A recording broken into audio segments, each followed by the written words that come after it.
following announcement has been paid for by the Jackass Nation.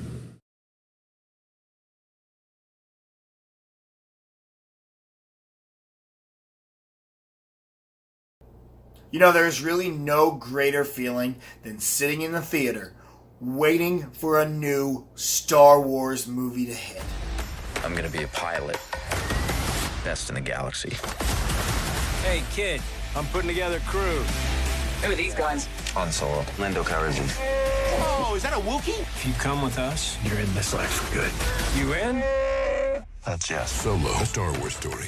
Han Solo! Or just Solo, a Star Wars story. You know, I really like the Star Wars anthology name, but, I mean, a Star Wars story works too. I mean, it doesn't bother me. It's your boy, the Jersey Jackass, B to the C. Hit me up on all social media at RealJackassBC, RealJackassBC. So, Solo, a Star Wars story. We're getting a tale that none of us really wanted about a scoundrel that we all know and love. One of my all-time favorite Star Wars characters. Solo tells the tale of Han Solo growing up, full of energy, full of life, ready to take on the world and become the galaxy's greatest pilot. He's not really taking on the world, he's kind of taking on the galaxy. That was kind of like, you know what I mean. Yeah, you got that.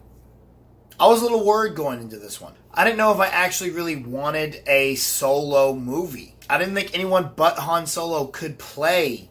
I mean, see, that's how much it is. I didn't think anyone but Harrison Ford could play Han Solo. Like, how do you recast Harrison Ford? And we already got a young Han Solo. It was called A New Hope. That was young Han Solo. That's what it was. That's who he was. We already know. But going in here, okay, maybe it'd be cool to see him meet Chewbacca and see how he got the Falcon and Lando and all that. So, okay, we'll give it a shot. And coming out of the movie, I'm actually really glad that they did because I really enjoyed it. Don't get me wrong, it definitely has its problems. It has its problems for sure. But that's not to say that it's not an enjoyable film. Now, this is going to be a spoiler-free review, so I'm not going to go too in-depth to everything. But make sure you check out What the Force on Friday night. We're going to have a full spoiler-filled review. But until then, I'm just going to give you my minor thoughts on the film. Now, Solo stars... Why can't y'all have easy names? Alden Ehrenreich. Aldrin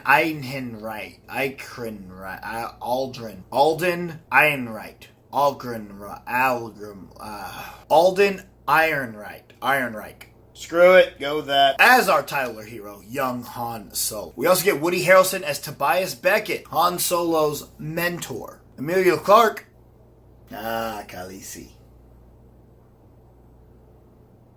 Donald Glover steps into the role of Lando Calrissian. Damn, he's good. You also get Thandie Newton, Phoebe Waller-Bridge, The Vision, Paul Bettany, and Jonah Sawatuma as Chewbacca. Some of the things I liked about this film is the chemistry of the cast overall. Everyone worked really well together. When you get Alden and Donald Glover together, when you get Alden and Khaleesi, when you get Han and Chewie. Yes, and I do mean Han and Chewie. Because when Alden is in scenes and it's just banter back and forth between him and Chewbacca, it really does feel like Han Solo. And that's when he feels the most like Han Solo. Him and Lando is good, but what stands out there is really Lando. Donald Glover is incredible in this role. From the moment you first hear his voice and you first see him on screen, it's like Billy D. Williams reincarnated. Khaleesi is on point too, man. I really enjoyed her in this film, and I really love her arc, and I want more of her character. Qi'ra is a great character, and I want to see where they go with her. Paul Bettany as the villain is, oh man, he's dark and twisted and evil, but I still had a hard time hating him because he's the Vision.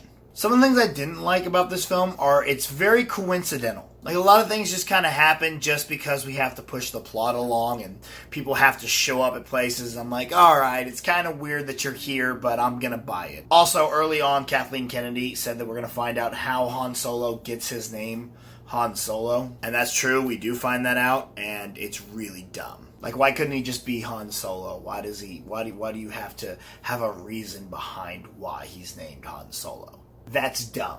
There's definitely a few plot points that kind of bothered me, and some choices that were made that just didn't seem to work very well with. But it's still an enjoyable movie, and I think a lot of you will have fun. And it felt like Star Wars all the way through. It felt like Star Wars. And Alden is actually really serviceable in the role. I really thought going into this I was going to love everyone except him, and he actually does a good job. It's not Han Solo by any means, but it's a character that I could see eventually growing into becoming Han Solo. All in all, Solo, A Star Wars Story, is a dope movie. It's a fun ride and definitely a good addition to the Star Wars saga. I'm giving Solo a 3.4. But wait, there's more. I'm also giving Solo a 0.4 Jeebus bonus for a very special reveal and twist at the end that you're going to have to watch the spoiler review on What the Force to find out about, which leaves us with a total score of 3.8. Anyway, guys, what say you? Did you like Solo, A Star Wars Story, or are you excited to go see it if you haven't watched it yet? Did you think we needed a Solo film? Comment down below and let me know. Don't forget to subscribe to this channel. Hit that little bell so that you know when new videos are up. Give this video a thumbs up and make sure to share it with all your friends. And don't forget to check out the spoiler-filled review on What the Force this Friday night on the Dweeb Factory Facebook page. There's a link down below. Go click it. Make sure you like them. Other than that, guys, we'll see y'all next time. It is what it is. Preceding announcement has been paid for by the Jackass Nation.